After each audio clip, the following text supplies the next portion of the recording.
네, 오늘 소중한 자리를 만들어주신 우리 대표님, 원내대표님께 감사를 드립니다.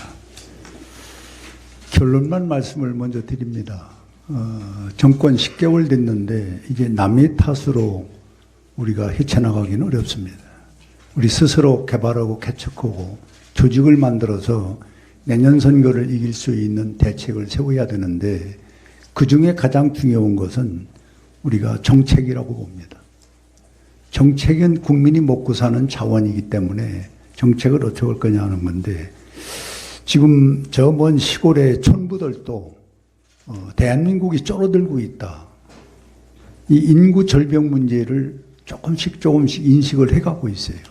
왜 그러냐면 시골에 이제는 품팔이하는 인부도 없죠. 또 있다 하더라도 20만 원, 30만 원 줘야 하루 일당을 주는 이 현실 기근을 보고 아, 인구 문제가 이렇게 심각하구나 하는 걸 알기 때문에 인구에 대한 대책을 우리 당에서 상당히 심사숙고해서 선수를 치는 정책이 전 있어야 되겠다. 이렇게 당 지도부에 건의를 드립니다.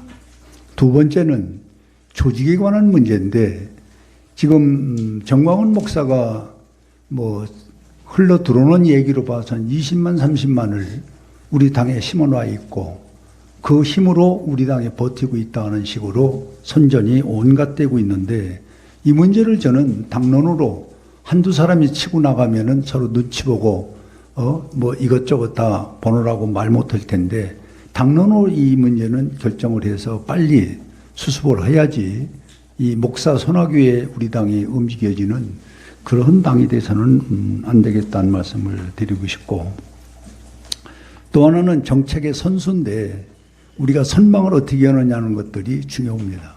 이 야당은 뭐 대단한 데든 찔러보고 그리고 빠지면 되는 건데 우리는 수습하다가 시간 보내고 딴 정책을 또 개발 못하면 주저앉는 그런 현실인데 어제도 12시까지 이 양곡법 가지고 여야가 대치하면서 있었습니다. 이 결론만 말씀드리면 대통령이 왜 양곡법을 거부하지? 농민에게 준다는데 왜 집권당은 반대하지? 이렇게 양비론으로 딱 이게 정리가 되어버렸어요. 그래서 우리 나는 지도부에 뭐 홍보 차원에서 어디에서든 간에 저는 양곡법을 거절하는 대통령의 입장과 이 거절했을 때 오는 국가의 농민에게 이익되는 부분이 뭐다. 이걸 확실히 보여줘야 돼요. 그러면 우리가 실질적으로 말씀드리면은 1121억이 이미 타작물 재배로 우리가 예산이 확보가 되어 있습니다. 그 다음에 대통령이 이번에 발표한 데서 쌀 80kg들이 한 가마에 20만 원을 상향하는 그런 것을 만들겠다. 이렇게 약속을 했습니다. 세 번째는 3조에서 5조를 내년에 3조, 그 다음에 27년에 5조 이렇게 점진적으로 이 소위 양곡관리법에 대한 대책이 나왔거든요. 그런데 이게 내용으로 가면 복잡해요.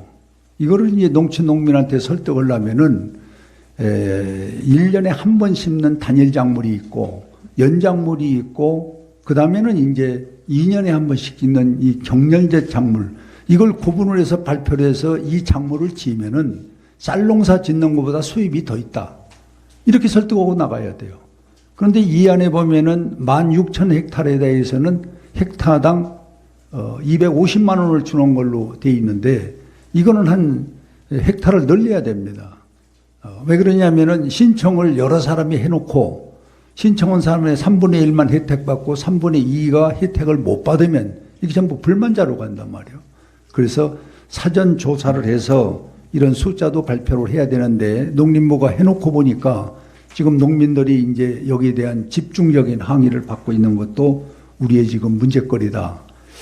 그 다음에 마지막으로는 농민단체 45개 단체가 이 소위 양곡법을 반대하고 있거든요, 지금. 그런데 이 농민단체들이 요구하는 거는 다 다릅니다.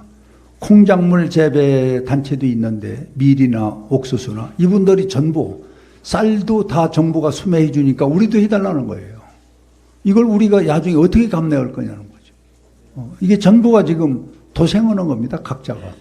이래서 이 부분도 우리가 한번 폭넓은 대화를 해서 쌀을 국가가 전량 수매하는데 콩도 해주고 밀도 해주고 이 작물 대표들은 전부 이걸 지금 요구하고 있는데 이 문제도 전부 우리가 결국은 떠안아야 할 문제이기 때문에 반대하면 반대하는 이유를 명쾌하게 우리가 설명할 수 있는 것이 아직 준비가 덜 됐다 하는 문제를 말씀을 좀 드리고 싶고요. 그 다음에 지도부 여기 다 계신데 지도부가 회의할 때 30분 전에 티타임 안 합니까? 저는 티타임을 해야 된다고 봐요. 그래서 지도부 최고위원들이 조율을 좀 하셔가지고 우리가 각자 도생하면 다 죽습니다. 그래서 그날 나와야 할 최고의 의지가 있다면은 극비가 아닌 이상은 서로가 소통해서 이런 방향으로 이렇게 가는 게 어떠냐 해야지 이게 각자 도생으로 한마디씩 하다 보니까 마치 우리가 지도부가 분열된 것 같고 자기 생색만 내는 것 같이 돼버리는 이 모습을 국민에게 보이는 거는 저는 개인적으로 안타깝다는 말씀을 드리고요. 여기 제가 제안을 드립니다. 우리 박대출 정책의장도 계시고 우리 청년 문제를 우리가 말로만 떠들지 대책이 없습니다. 이 청년 문제는 이렇습니다. 지금 현재 18조 2천억을 써요. 11개 부처가 청년을 우연답시고 여기는 113개의 아젠다를 놓고 11개 부처가 서로 경쟁을 합니다. 그러다 보니 38%가 중복이 되고 있어요. 이 정책 문제가. 공무원도 중복되는 겁니다. 이래서 제가 이거를 편제를 놓고 샅샅이 보니까 18조를 청년 대책을 어떻게 세울 거냐. 돈을 더 절약할 수 있는 방법이 청년총을 신설하는 겁니다. 청년총을 신설하면은 18조가 5조 2천억이 절감이 돼요. 공무원도 줄어듭니다. 이렇게 해서 저는 이 청년총이라는 실례가 뭐냐. 지난번 우리 코로나 때 방역 본부가 총으로 바꿨지 않습니까?